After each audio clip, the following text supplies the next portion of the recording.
Hi everyone, welcome to my show Expert Checked. I'm your hostess Guangdong Elizabeth.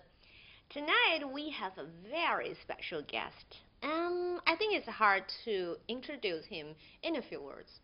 He was a hero. He was a soldier, and he is now an artist. And he's meanwhile a teacher. Well, it's hard to introduce him in a few words. So why not let he himself talk to us?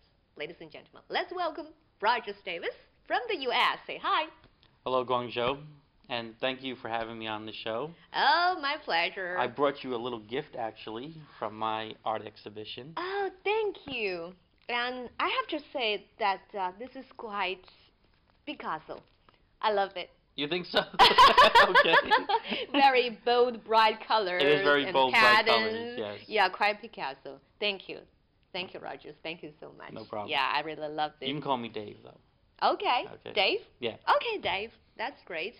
And introduce yourself more. Well, I come from New York. Mm-hmm. I come from actually a poor family.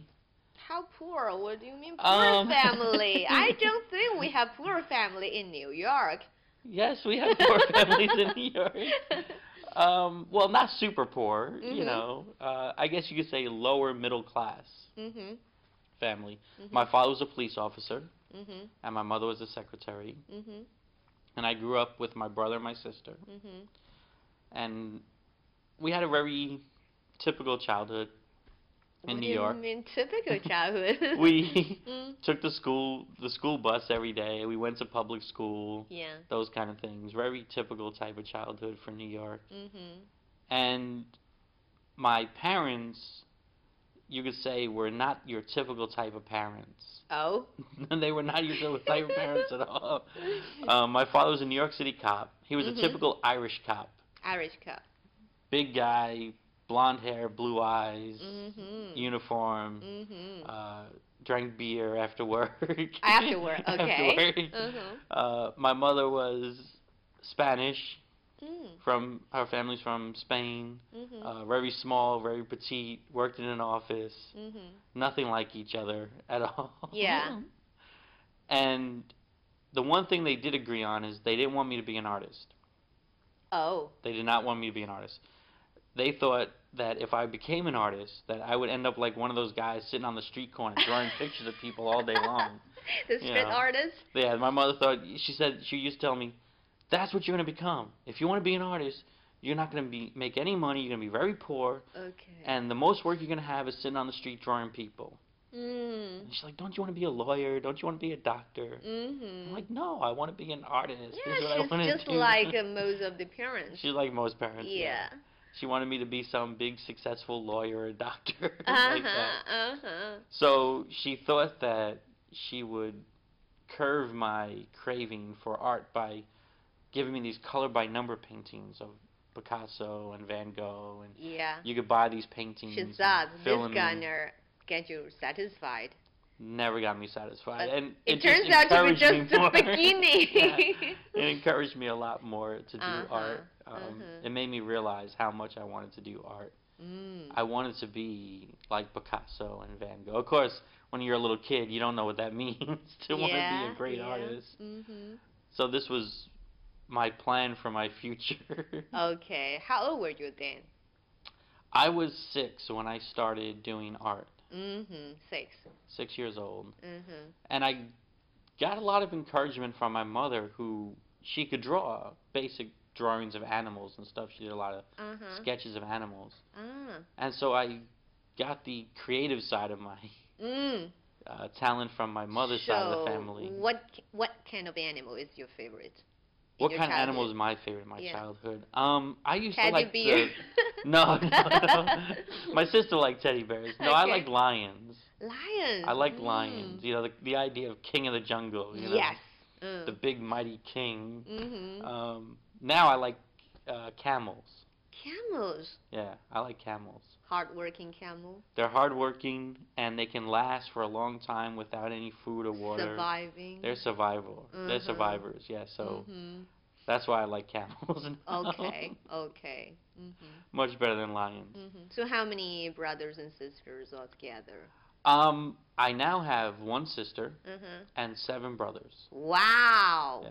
My father's been married 4 times though. Oh, So I that's see. yes. Oh, I see. So are you getting well with your brothers? You know, little boys, they love to fight against each other. I get along with my stepbrothers, my Mhm. half-brothers. Mhm. I don't get along so well with my older brother. Oh. Me and him are from my same mother, and How come? we fight all the. It's the typical brother fight brother type of thing. We fight all the time. Fight on what? Everything. Everything like? Everything. Mhm. I was the bad child. How bad? I used to get my brother in trouble a lot. Oh. I would do something and blame him. Yeah. And my And mother all the would believe punishment it. went to him. Right. My mother would punish my brother. So Mhm. I was the bad child. Like, we're not supposed to jump on the beds. Yeah. You jumped. And we had bunk beds. Okay. You know, the 2 beds, one on top of the other. Yeah. And we would jump on the top bed. Oh. And one day I pushed my brother, and he fell off and he cut his head. Oh. And I jumped off the bed and ran into my bed, and my mother came in and said, "What's going on?" I said, "He was jumping on the bed." And he fell Oh, off. God. Oh, He got in trouble poor for- brother. Yeah, I was the bad brother. Uh-huh. Always getting my older brother in trouble, and we used to fight. Yeah. And my father wasn't. He wasn't the type of man who could talk to me and my brother about life. Mhm. You know, Mhm. he had to wait until we had a fight, Mhm. and then my father would give us what he calls his father talks. He would take me and my brother outside, and he'd pretend to be yelling at us. And, "You guys shouldn't be fighting. You want to fight? Well, put boxing gloves on. You could box each other."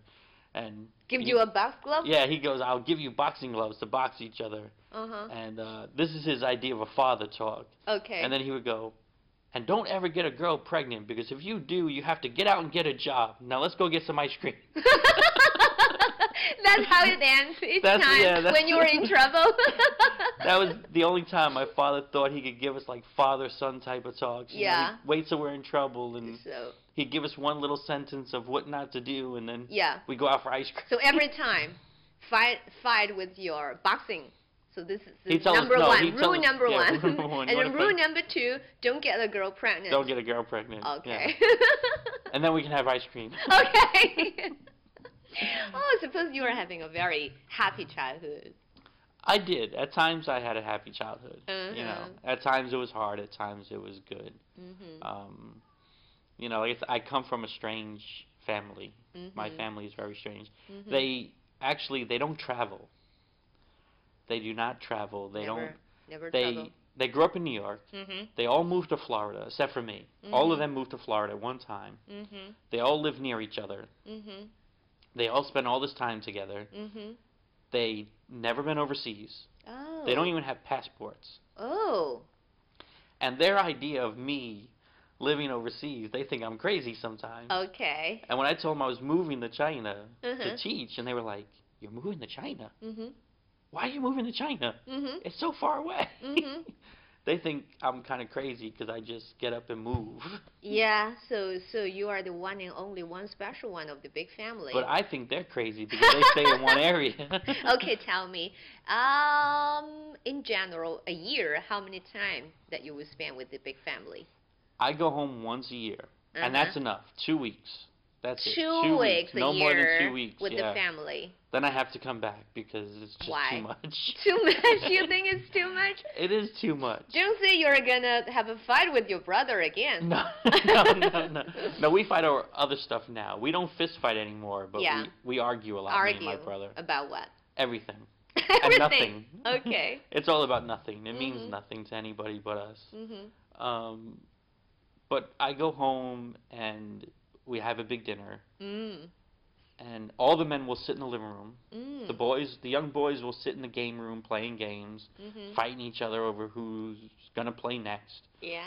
Me, my father, my brother, we all sit in the living room, we drink our beer, we watch football, American football. Yeah.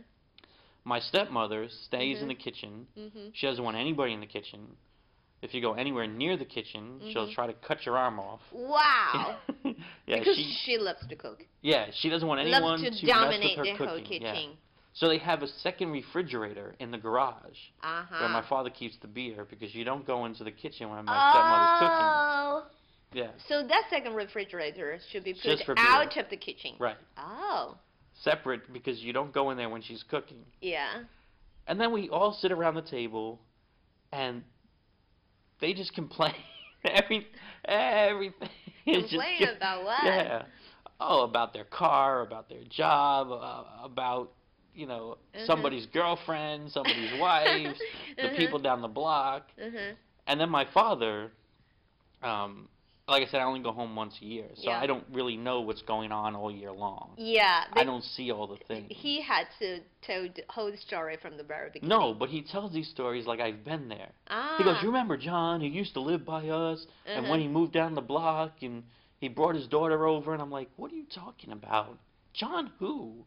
Live by where? John who? Yeah, I don't know half the people they're talking about when I go home. But they tell these stories as if I've been there the whole time, and I'm like, I don't know what you're talking about.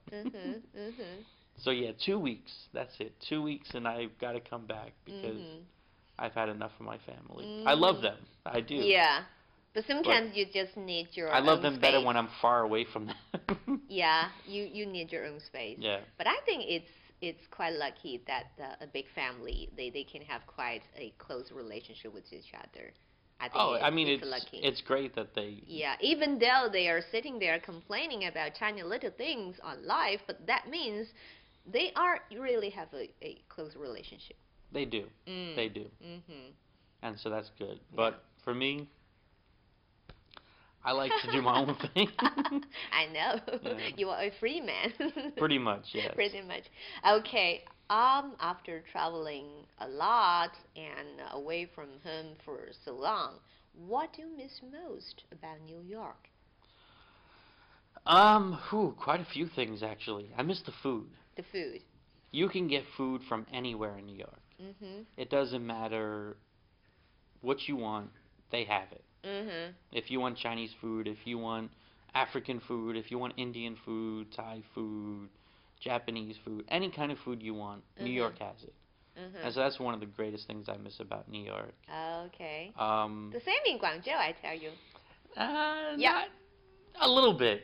A little bit. It's a little bit different. You know, eating is almost a way of life. Yes. And it's like an art form in New York. There's some places you can go. There are restaurants you can go into. No prices on the menu. Oh. And you don't know how much it costs until the bill comes at the end. Oh. Yeah. No prices. There's an Italian restaurant I go to in New York. Me and my friends go there. There's no prices on the menu. And if you ask them how much it is, they kick you out. Because if you have to ask, you can't afford to eat there. Oh. And it's not that expensive. But it's just...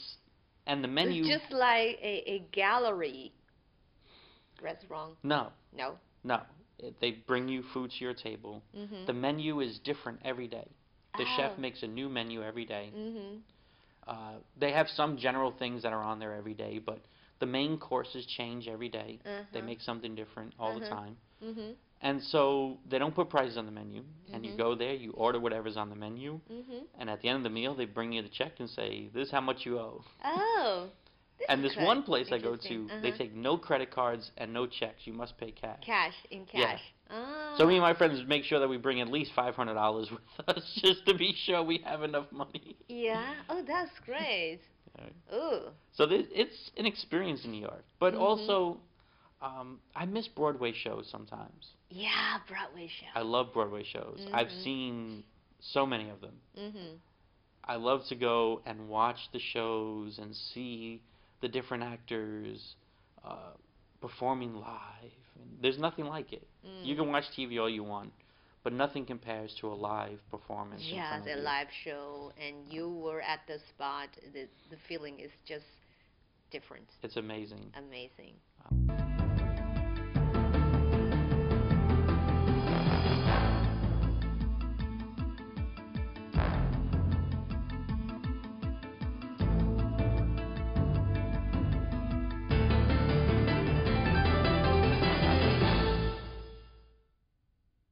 I love the live shows. And of course, you know, they have Shakespeare in the Park. Yeah. In the summer, which is amazing to go there and watch the Shakespeare plays done all over again. Wow. in the park. Yeah, they have Shakespeare in the park, Central Park. Oh, Central Park. Yeah. New York is an entertainment town. I mean, Mhm. anywhere you got street entertainers. Mhm. You can go to Washington Square Park and they have all these people who play music and dance and do magic tricks. Yeah. Artists, everything. You belong Everywhere to you go. there. Lost. You can't get lost in New York. I mean, you Oh, I belong to belong? that entertaining city. Sometimes. Mm. But I feel like such a small person when I'm in New York. There's so many people You want in New to York. be big? Not really big. But New York is always there. Mhm. You know, I grew up in New York. I spent 23 years there before I started traveling around and seeing the world. Mhm. So I know New York. It's a Mhm. great experience, and I can go back and have a great time. Mhm. I want to learn about the rest of the world, and that's Mm. why I travel so much. That's Yeah. why I spend a lot of time traveling. How many countries? 48. 48. 48 countries. Ooh. So Pretty which? much all of Europe, all of Mm. Asia, Canada, the South America, Africa, Russia. Mhm. You're gonna ask which is my favorite, aren't you? Yeah. And I gotta tell you, I get that question so much, but You just don't have the answer. I don't have a favorite. The truth is that every country has something unique about them. Mhm. Every country has something to offer. Mhm. And I go to these countries not to see the tourist sites and not to uh, visit all the great places. I Mhm. go there too, but I go to these countries to learn about the countries, to learn Mhm. about the people, to see real life. I went to Italy. We were supposed to go to Rome, and we Mhm. didn't. Instead we got off in some small village, Mhm. and the guy was happy to see us. Most foreigners don't stop in this little village. He was so happy to see us, Yeah. and he invited us in, and we had a great dinner. And then he goes, "Oh, why don't you spend the night?" Mm? And we're like, "Well, we were going to Rome." He goes, "Nah, spend the night. It'll be fun." Oh. And we spent the night, and the next Mhm. morning they had a big breakfast, and then Mhm. we were going to leave, and he goes, "Oh, wait, my brother owns a wine vineyard down the road. Why don't Wow. you go there?" Ooh. So we went there to check it out, and we were just Mhm. going to spend the day, then take the train on to Rome. Mhm. And his brother's like, "Why don't you spend the night?" Oh. We're like, "Okay." And the next thing you know, we spent 4 days in this village, 4 and we days never in the village. we never Mhm. got to Rome. Mhm. You know. So Mhm. next time we flew to Rome to make sure we didn't get stopped along the Okay. way. Oh, that's But quite fun. that's the whole point of traveling. Yes. You know, it's sad that most people who travel go, and you'll see. That's why you see McDonald's everywhere. You see Mm. Starbucks everywhere. Mm. You see Mm. KFC everywhere. Mm. And most foreigners will go to these places. Mhm. And I'm going, you're in another country. Yeah. Have the local food. Yeah. Try something local, but Immerse yourself in the local life. they don't. They look for that Western food, you know, and they don't really experience. They're like, they go to say, well, I've been here. Mhm. I went to China. I walked the Great Wall. I did it. Mhm. You know, and that's all they care about. Oh, yeah. It's not really about experience, and it's more about getting that stamp in your passport. Oh, You know, it's a waste. that's what traveling has become. Yeah, About that's a getting the waste, stamp in I your think. passport. Mhm. And you did a lot of traveling within mainland China, right? I have been to quite a few places in China since I've been here. Mhm. How many Uh, provinces and cities? Provinces. Let's see. I've been to Guangxi, Mhm. Fujian, Mhm.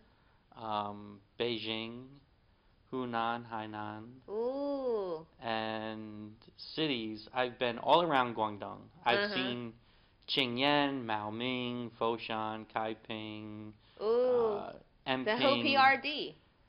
Pretty much, pretty much. Mhm. And inside of Guangxi, I've gone to quite a few places. I've gone to Guilin, Mm. and I went to Longshang, which is a mountain village Wow. in Guangxi. It's close to Guilin, Uh-huh. and they grow the Longsheng rice. village. Right, they Oh. grow the rice like the plateaus. They grow the Oh, rice you up there. found the plateaus. I found the plateaus. Who showed you this way? A friend showed this to me. Local friend? Local friend No showed this to wonder. me. Mhm. And because they knew someone from Mm. there. They knew a Mhm. student from there. Uh-huh. I went to this mountain place, gorgeous, beautiful place. Mhm. You can see for miles just stand on the top of those mountains up there. Wow. And a lot of foreigners go there, but they don't really stay. Mhm. And if they do stay, there's like one hotel for foreigners Mhm. that has internet and TV, and Mhm. most of the foreigners go there. Mhm. I went to this one hotel that never had a foreigner stay at the hotel. Mhm. They had no TV. No TV. They had no TV. What they have in the room? Nothing. Nothing. A bed. A bed. You had a bed and a shower. That was about it. You had a bed and a shower. That was it. So I went to stay with this family who was the parents of the student that my friend knew. We go into their hotel and they say, "Well, do you like chicken?" And I say, "Yeah, I like chicken."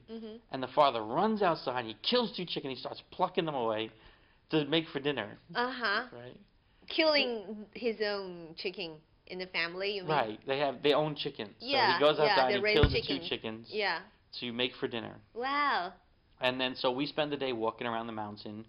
And they have a little like middle school there up at the top of the mountain. So that night we had dinner, and then they had fireworks, and most of the foreigners were off watching the fireworks. And the family Was it took a holiday or something? I don't think so. It was in October. October. The 1 week Why vacation they have we grand get in fireworks October. show? I don't know. Oh. But they had a fireworks show. I guess during that time they get a lot of tourists, so they do fireworks. But the couple took me to the middle school because they do a celebration of their own where all the teachers were doing traditional dancing for their nationality, Dong nationality. And they were doing all these traditional types of dances and stuff. And we joined in some of the dances, and they You had a learned big how fire. to dance their traditional dance? Well, I did the stick dancing. You know, they move the sticks. The like bamboo! The bamboo. Ooh! Right. I did that. I wasn't very good at it. You should be very skillful. Otherwise, you will hurt somebody's feet. Yeah. I was afraid they were going to, like, hit my feet all the time. Yeah, the bamboo. Yeah. Right. So we did that.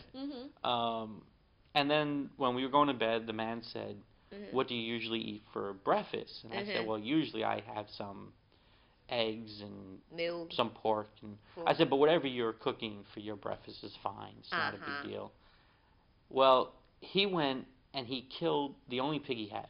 Oh. And up there in the mountains, when they kill the pig, they share it with the rest of the families nearby them. Yeah. So just so that I could have some pork the next day, they killed their only pig. Killed the only pig. And so I was touched by this. It was How very big? touching. How big was the pig? I don't know. I didn't see the pig. I just know I had pork the next day. Oh.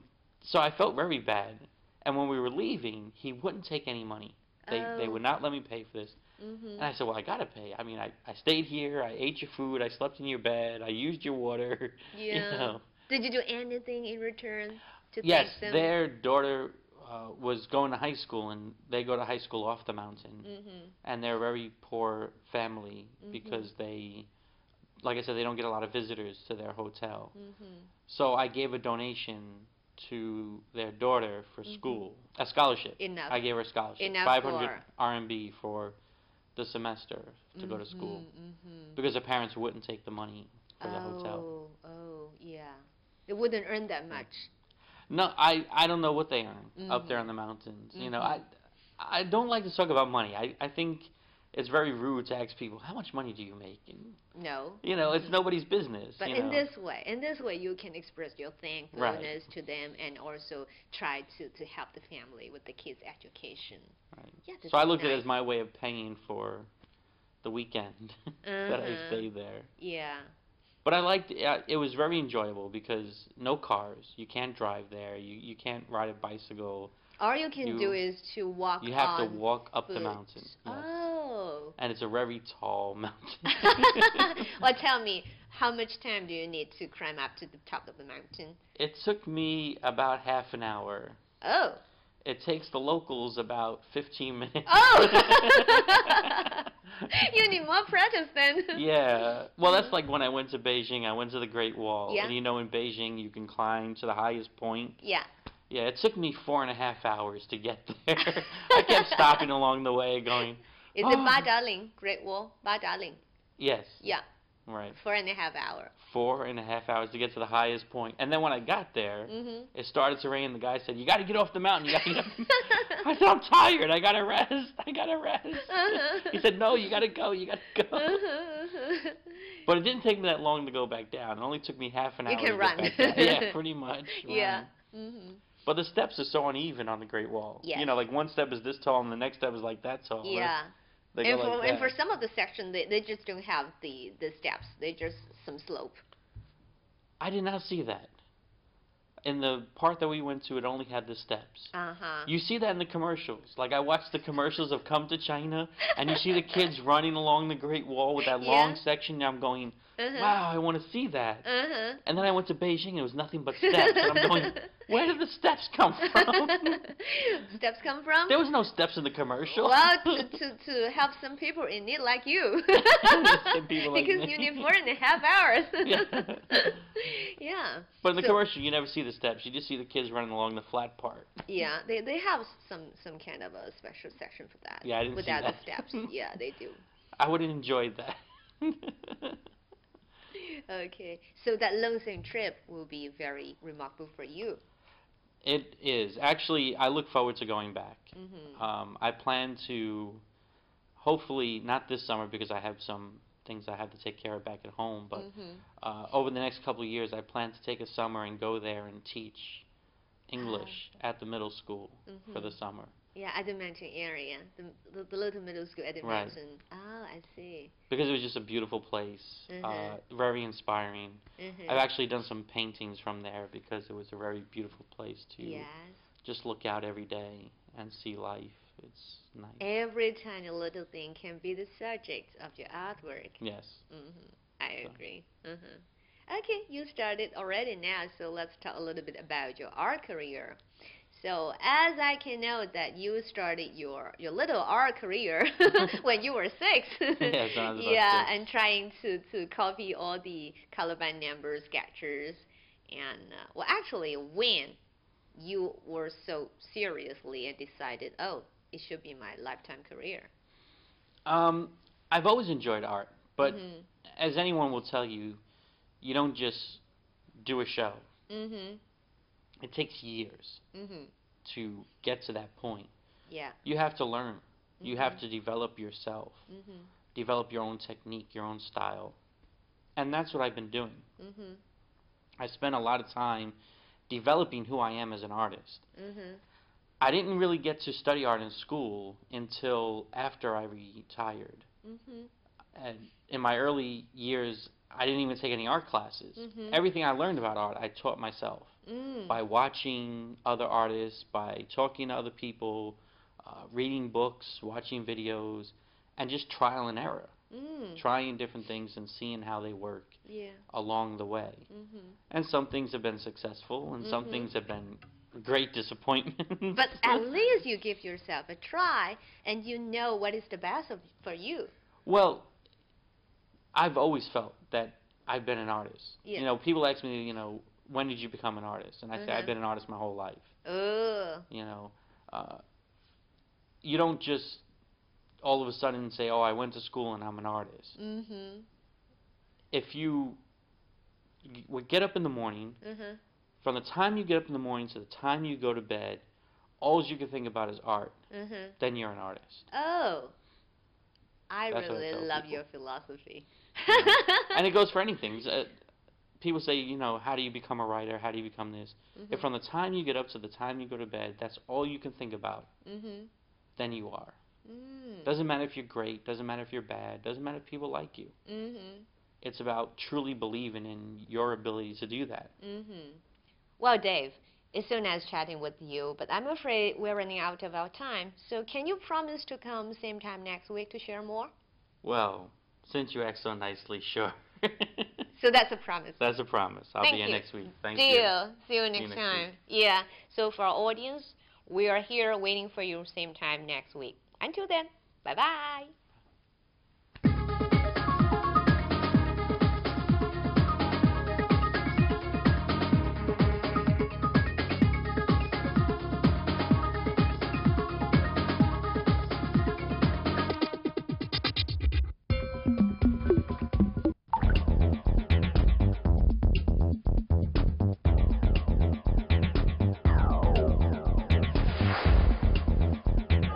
Guangzhou English Channel.